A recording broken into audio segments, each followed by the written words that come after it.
Brings in Riley Holtorf. Helped spark that rally in the ninth yesterday. Swats at the first. Ava Carter comes in to make the catch. One pitch for out number 2. And Cam Harrison right away is used to those anxiety-inducing moments inside the circle. Her first career save came in her Arkansas debut against Texas State. And that day had entered the game 2 on, nobody out in the 7th inning. Was able to get the save. Entered today, bases loaded, nobody out in the first. Falby chops the first, and McDowell lets that go foul. Perhaps could have let that take an extra hop. That's the kind of pitcher, the kind of player that you want to be.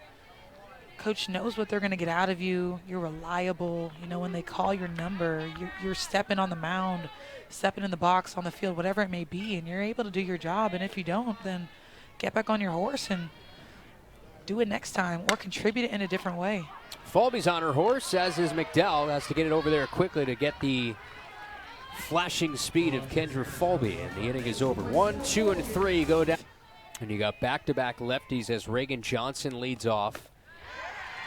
And I assume also the thought process behind this is you don't want the top of this lineup to see Oxley here for a third time today, and that's not even factoring in the amount of times they saw her on Friday night. So a different look as Johnson lofts this out to left field for the first out. I think your take is correct, Kyle. I mean, the third time through the lineup, they've put a few barrels on Oxley. I mean, she stabilized this lineup multiple times throughout the course of this game, but giving up only 3 hits. But the amount of times that they've seen her this weekend, I want to be able to give them a little bit of a different look. And Miller does really well when she comes in and eats up some innings, does her job, and keeps it pushing. Reagan Kramer hits here. And she was robbed of a hit her last time, which could have created a much bigger inning if not for Taylor Shoemaker making a diving catch after what was an infield hit from Reagan Johnson to lead off the inning. That was back in the 3rd. Been a lot of web gems this weekend, Kyle. Yeah. From yesterday to Friday. Shoemaker just laying out. That's what it's about, playing defense behind your pitchers. Just do whatever you can to be able to minimize those base runners. Miller wanted the inside corner, 3-1. Bree Ellis looms on deck. We've seen it both trips to the plate. Even with the runner on first, they have intentionally walked Bree Ellis. Will that be the case even with a new pitcher?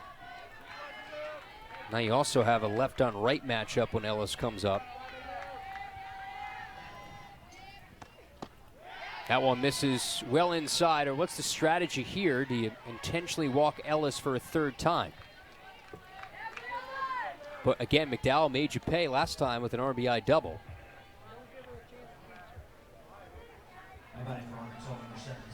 I guess we'll have to find out.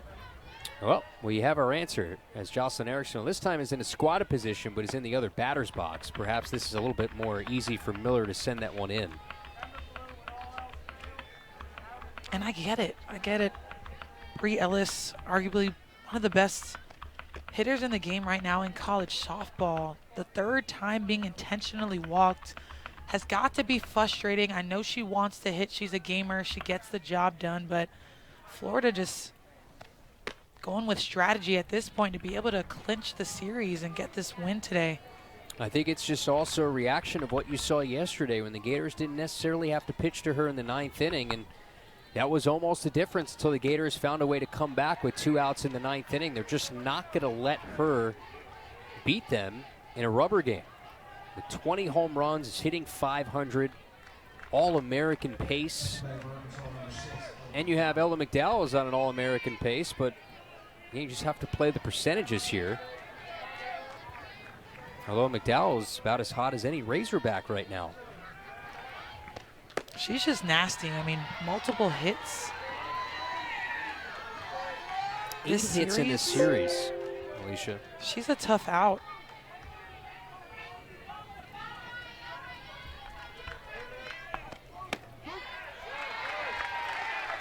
Not happy with that call, but Olivia Miller painting the outside corner with that backdoor curveball. We've seen a ton of that this weekend with Olivia, with Heron throwing that backdoor as well, just trying to mix it.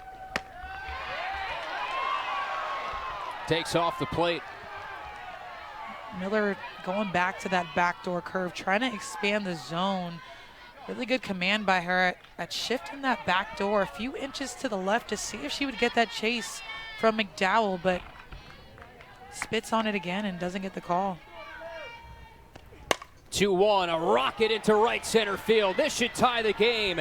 Coming around third is Kramer. She'll score. Ellis stops at third. It's McDowell again, makes the Gators pay with a ribby double. We're all even at 4. Olivia Miller goes inside 2 pitches or outside 2 pitches in a row, comes back in. McDowell inside outs this pitch over the plate, takes it to right center field, and puts Arkansas on the board again to get this ball game to be tied back to the drawing board for the Florida Gators as Coach Walton takes the circle for a timeout. Deja vu as Olivia Miller. In the top of the 5th with only 1 out to spare. It's truly an amazing sequence last night. Kaylee Wyckoff now will hit with first base open. Bases loaded, nobody out in the 8th inning. Got 3 consecutive outs.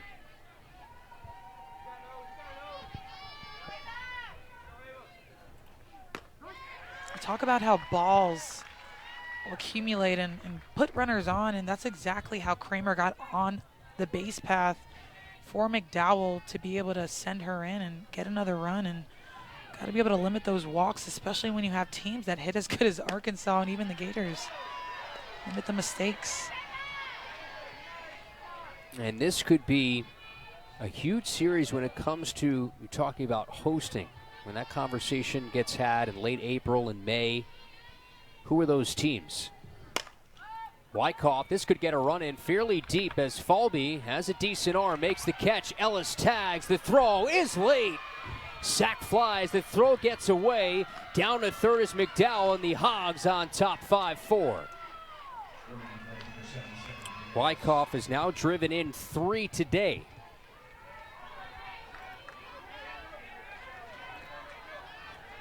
Gets just enough under that ball to be able to send another runner in. Situational swings, those are the difference in games in SEC play. You know it well. And the difference between yesterday and today for the Razorbacks. Rio unloads on a ball right center field to the wall. That'll extend the Arkansas lead as Rio, as the loudest of singles, brings in a run. It's now 6-4 Arkansas. First hit of the game for Italia Rio. Rio just times this ball that's left over the middle of the plate a little bit too close for Ava Brown, but just drives it to right center field and extending the lead. Ava's got to be able to do some damage control here. We're leaving Olivia Miller on the mound. Game's 2-0 now, Arkansas. A lot of game left, but nonetheless, getting the ball rolling for the Razorbacks, able to string some hits together and get some runs on the board. And that was the difference between now and yesterday's game, leaving those 18 runners on the base paths. Yeah, Arkansas had 13 hits yesterday. Difference was those situational swings. Arkansas was 4 of 16 with runners in scoring position. And they put up 3 runs here in the 5th inning to claim a lead.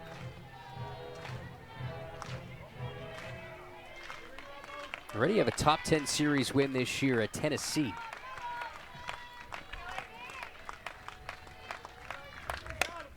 Ramos fouls this off. And this, of course, a different dynamic until Keegan Rothrock gets all the way back to 100%. Normally, you'd have Rothrock pitch on Friday and Sunday. But with her coming back from that injury, the undisclosed injury, she started yesterday. You have Oxley starting games 1 and 3. Testing the depth a little bit. Ramos back up the middle on the ground. Holtorf elects to go to first for the out. And the inning is over. But 3 runs in the inning. 2 giant swings. Talked a lot about that changeup so far, Alicia, for Harrison. I mentioned it seemed to really settle in. I think she definitely has. We talked about how she's able to throw that changeup in any count, early, late. Almost thought she was going to triple dip a little bit earlier. Able to throw it back-to-back, get some swings and misses, and it's the name of the game when you're in this conference and really in college softball in general. Just be able to deceive the batter, some speed variability, and she's able to stack it with that curveball that she also throws.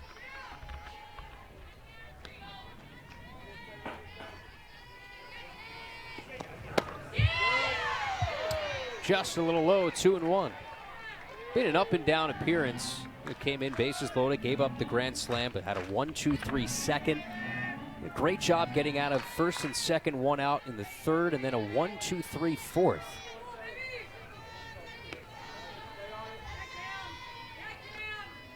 A 2-1 is a strike, 2-2.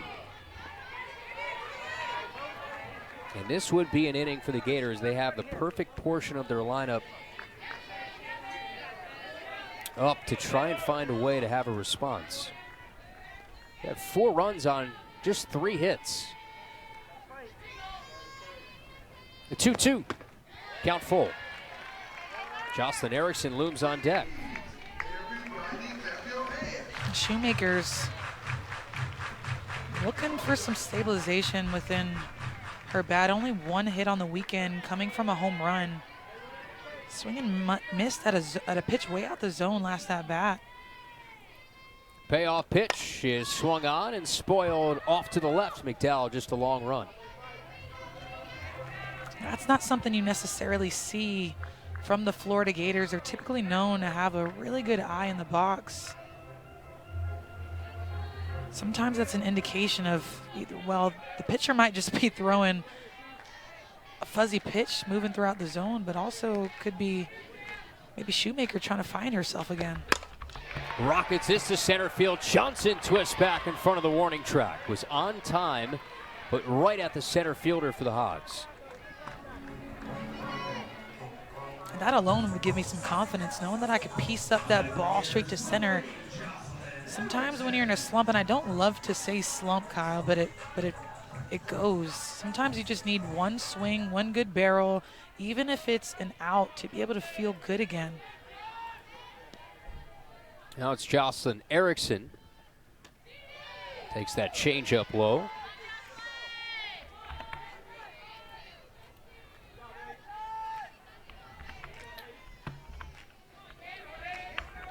Jossie's walked and flown out. She's yet to have a hit in this series.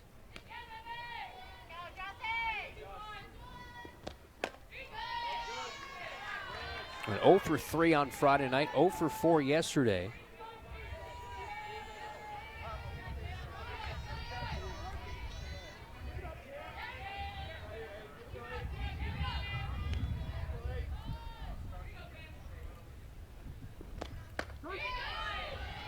Patient approach here from Erickson, 2-1.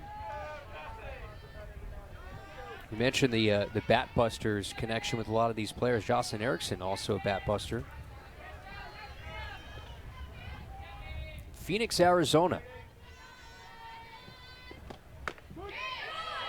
2-2.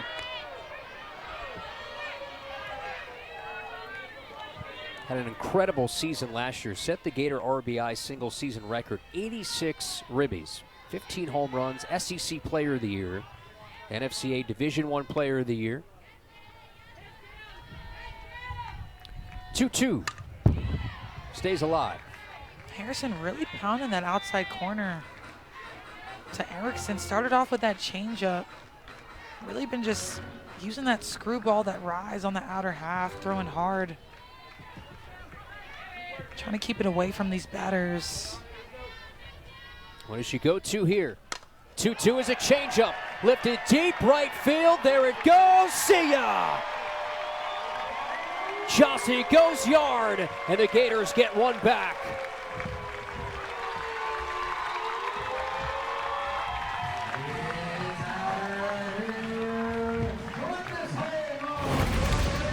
And that's all you need. One swing, this changeup elevated.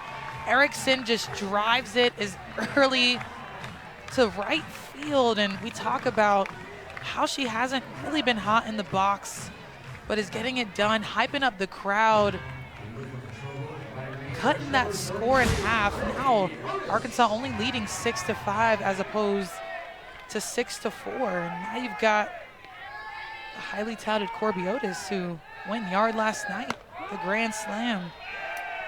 First home run for Erickson. You have to go back to midweek against UCF on March 12th.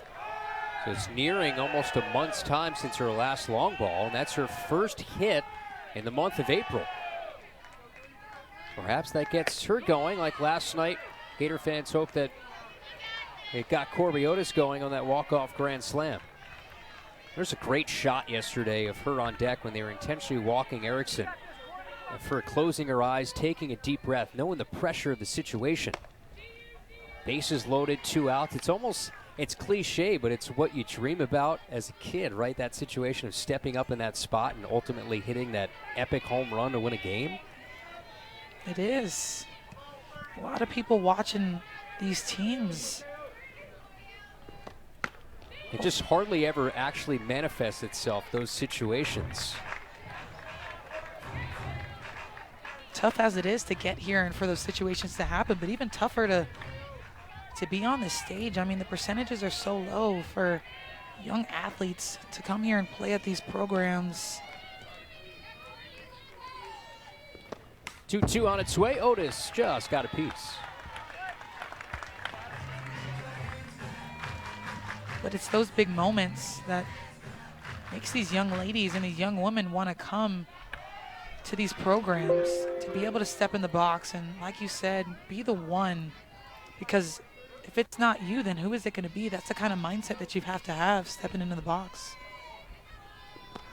Another 2-2. This gets past Wyckoff. And for Otis, she had a season that was one of the best in program history last year. Hit .434. That was the best single season average for a Gator, second best in program history. Third best on base. It's on base about 57% of the time. Payoff pitch. And shot foul.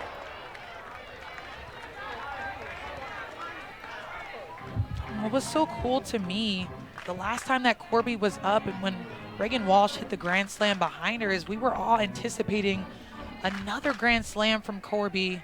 A tough feat, but would have been really cool for her to do. Gets out, but then her teammate right behind her goes ahead and hits that grand slam. Just goes to show that when you have a lineup like these, people are able to pick you up and other people are able to get the job done even if you can't. Ball 4. Gators leader in walks takes another. That is for Otis the 35th time she's walked this year. The team captain, one of 4 captains for the Gators now at first. And it brings up the masher of one of the 2 grand slams in the last 2 days, Reagan Walsh, who sent it out to left center back in the first. She's 2 for 2. Single to the right side her last time. First one to her, well off the plate. It looks like Robin Herron is getting warm in that bullpen down the right field line, so perhaps she is indeed an option at some point in this game if she has to close it out for a potential save situation. Does she have a couple innings in her? I think that would have been the only scenario, Kyle, if this game were to continue to be as close as it is, to throw your ace in there, to be able to limit that damage. Now, we've seen Herron a couple times throughout the course of this series, and she has given up multiple home runs, but I like to say you win with your ace, you lose with your ace, and if that gives them the best opportunity to win this game and to win this series, and as you said, to climb up that RPI ladder to be able to host later in the season, then I say do it. Jocelyn Erickson home run in this inning has made it a 1-run game. And Walsh pops this up. And there's Rio to make the catch. And it's that thought process, if Herron is good to go, that you either win or lose with your best pitcher inside the circle when it's all said and done. Yeah, and that's not always the case, but in this one, Looks like they might be taking that gamble, putting all their eggs into that basket, but we're just going to have to wait to see how the rest of this game plays out. Kenley Cahalan now hits. Tying run at first is Corbiotis. Cahalan 0 for 1 has walked and flown out to left.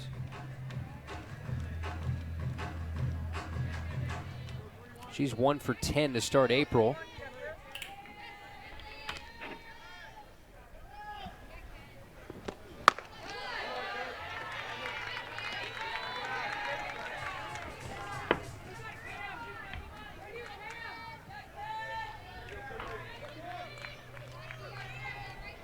Arkansas will be at UNF tomorrow. They're going to stay in the state, play the Ospreys in Jacksonville. Cahalan went around, strike one. And then you have another big matchup coming up. I mean, South Carolina at the current moment is a top 10 team. That'll be a Friday through Sunday series, as the Gators will head to Ole Miss.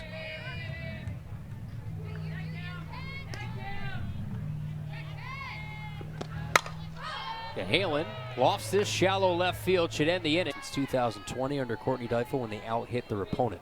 It's a pretty eye-popping number. 26-2 this year. And one of those two losses coming yesterday.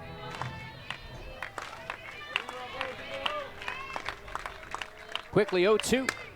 This is Carly Ratcliffe, who pops this up into shallow center. It's Ratcliffe who flies out to center field. So it's hitting in that 8 spot for Carter.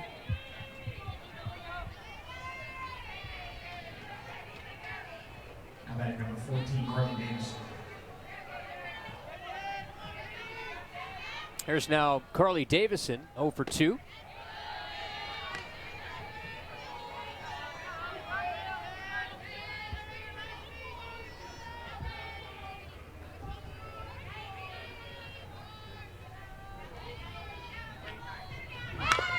Oh, that's flashbacks from yesterday.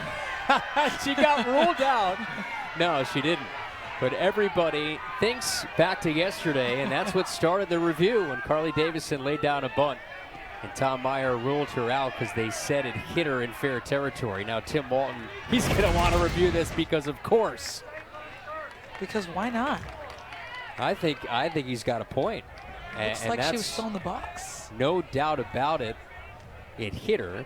Now is she in fair territory when this hits her? That's just cruel. I don't know what to call it. It's the same Can't call batter. it insult to injury. It's just amazing. All right, what say you on this? Looks like she's still in the box there. It does, but you know, it's the angle. I can't see her back foot, her right foot, whether it comes out or not as she strikes the ball, which could be another point of review that Coach Walton might be taking, maybe a different angle if her back foot's out the box, because she cannot be out the box when she makes contact with that ball. All right, here's the call. Even if it's just an inch, if it's her big toe out the box, that still calls for an out. I think Tom Meyer just said foul ball. We haven't figured out this ump mic PA situation yet this year, but it is a foul ball.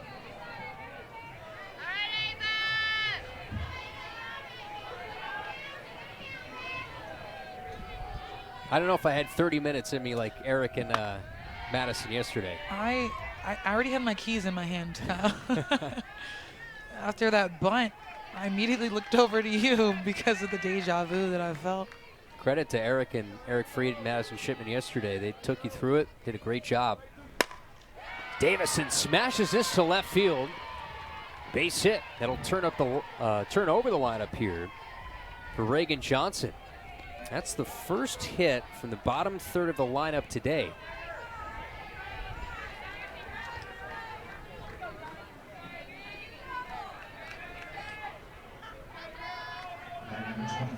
Reagan Johnson is dangerous on the base pass. Already saw her use the ground today.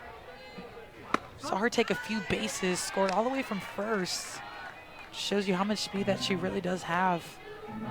But I just love that she has that refuse to lose mentality. Every time she takes the box, she finds a way. Johnson slaps this shallow left. Otis, who is already playing pretty shallow. 2 outs.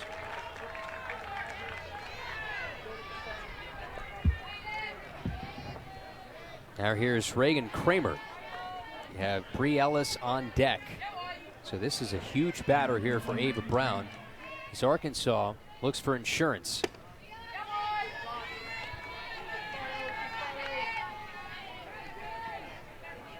This be today a 3rd consecutive series win for the Razorbacks. And what's interesting, in the all-time series, it's been dominated by the Gators, but of late, Arkansas has now won 7 of the last 9 against Florida. That just does not happen. 2-0. Count now 2-1.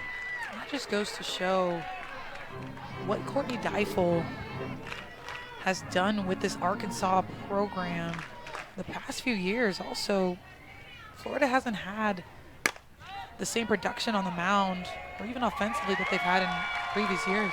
Kramer lines out to Otis. That ends the inning, so that keeps Bree Ellis on deck. Gators trying to get the bats going.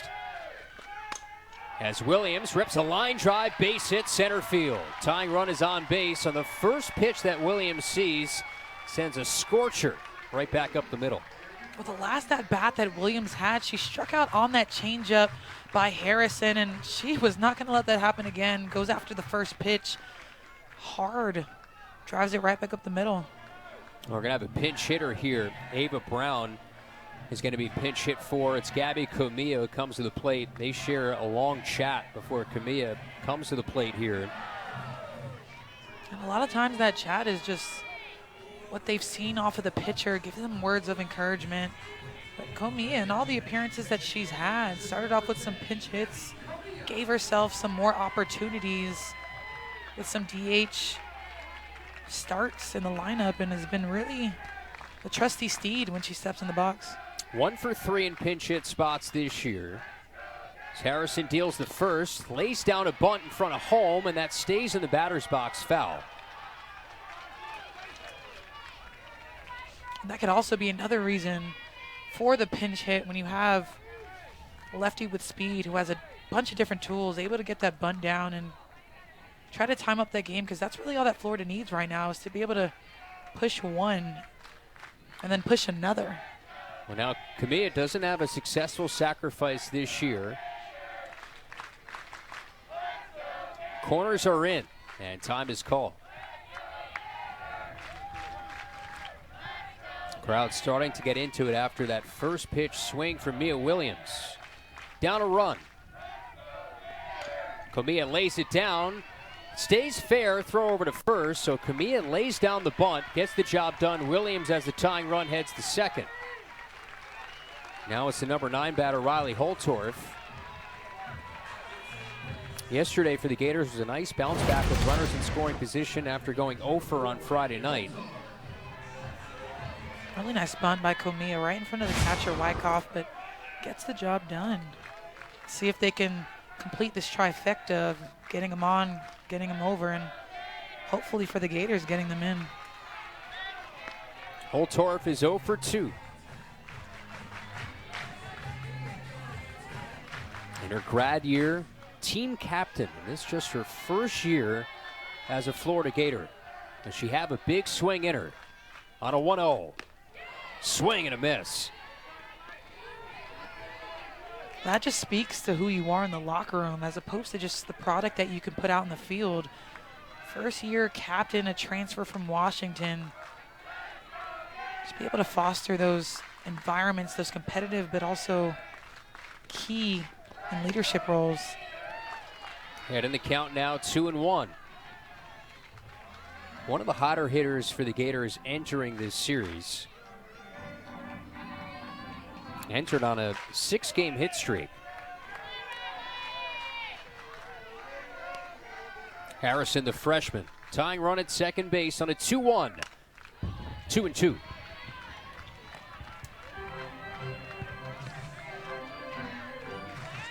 They have 1 out to spare. Even if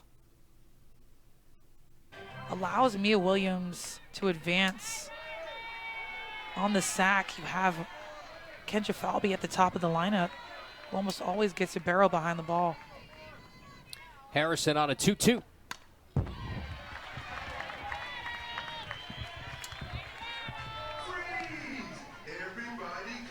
To the deep breath from Kendra Falby on deck. Second most hits in Florida softball history.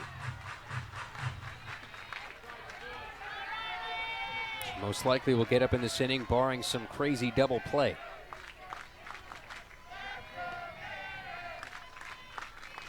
Pitch. Holtorf takes it out, skies it foul. Went a long way.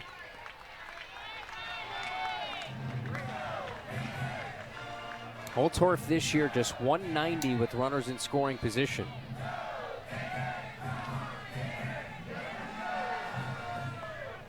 Really big moment for the freshman Harrison. Able to neutralize Holtorf and try to get that last out in Falby. Especially with the game only having a 1-run differential. Holtorf chases as Harrison gets the strikeout. Now it's up to Kendra Falby. That was a nasty rise ball. We've seen the curves, we've seen the screwballs, we've even seen the changeups, but the rise is not something that she's throwing a ton this game, but gets Holtorf out on her front foot, and that ball just zips up in the zone. That was a pretty pitch.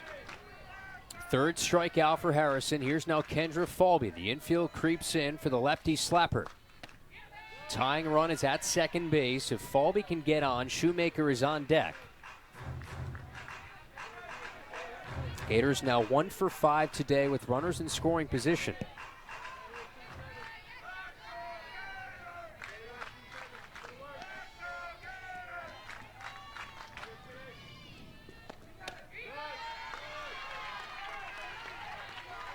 Falby with a 5-pitch walk in the first has reached in every game this year. Her next hit will be her 309th and could tie the game.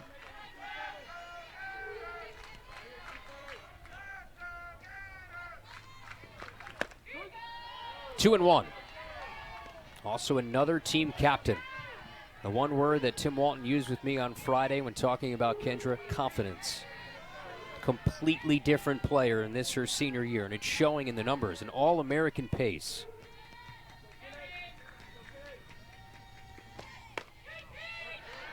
You do have first base open, but you have the star freshman on deck in Shoemaker.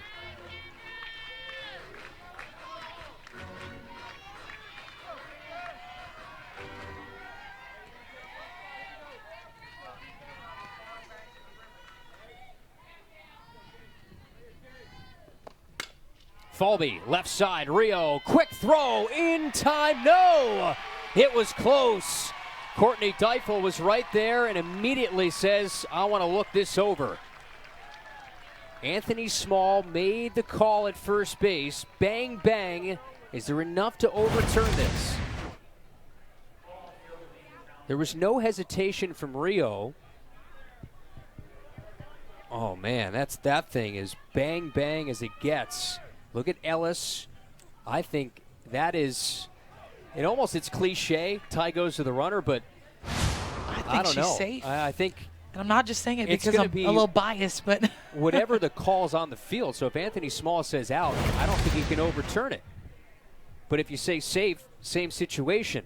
Look at the ball in Ellis's glove. I think it's like a centimeter before it gets in the pocket of that glove. Yeah, that's what I was going to say. It looks like the top of her foot or the front of her foot reaches the base before the ball lands in her pocket. Again, I don't think there's enough there. That was about as well played as you could play it by Riho at short. Blown up the ball. See, the ball's not in the pocket of the glove yet, and Falby just has the cleats on first base. The fact that Anthony Small saw that in real time is just incredible. It is incredible. And I'd be surprised if it's overturned.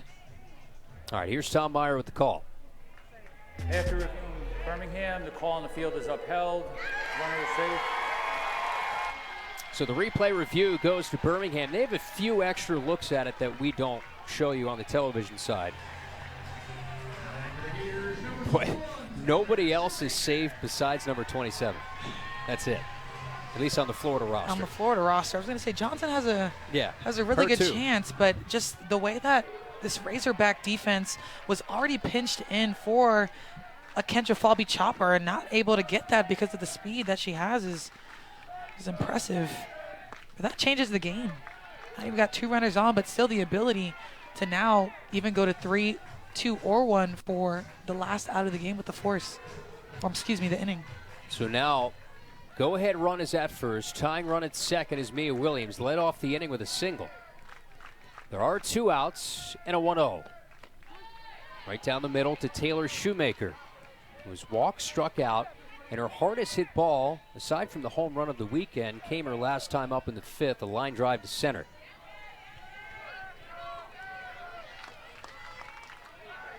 "14 home runs, 57 RBI in a crucial spot in a rubber game." This is the pressure you sign up for when you put on these uniforms in the SEC. It is. Nothing like it. This series has just been awesome these last 2 days. 2 teams that could be OKC bound.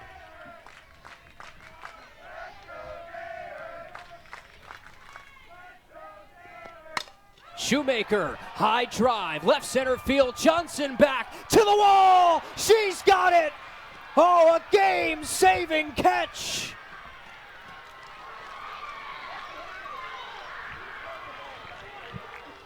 Incredible.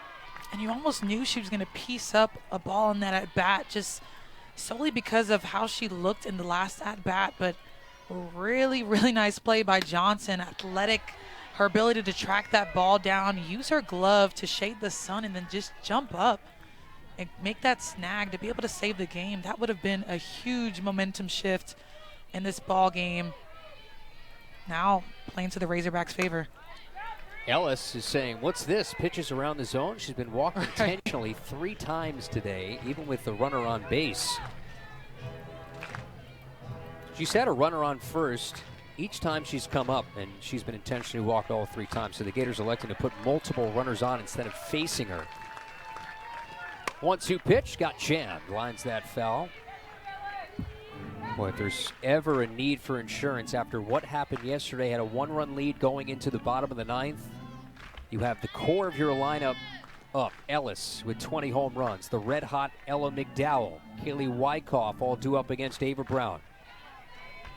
And McDowell, by the way, with Ellis's 3 walks, now a hit by pitch. Ella McDowell's gone 2 doubles behind her.